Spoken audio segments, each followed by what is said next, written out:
So hi! Welcome and welcome back to my YouTube channel, and for today's tutorial, ituturo ko sa inyo kung paano nga ba mag-send ng contact sa ating Viber account. But first, can you subscribe to my channel and don't forget to hit the subscribe button and the bell to notify you for my new updates. And if you want to learn more, just keep on watching and let's start. So ayan guys, for today's video, i-open lang natin ang ating Viber account or yung ating Viber app.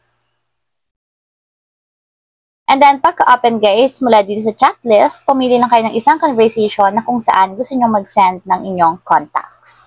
So, open lang natin. And dito guys, pagka-open ng conversation, itap nyo lang yung add button na nandito sa my left corner. And then, may magpa-pop up dyan guys na option. So, piliin nyo lang dyan yung contact, then itap. And then, pagka-tap, pumili na kayo ng contact na gusto nyo i-send. So, tap nyo lang guys yung specific contact.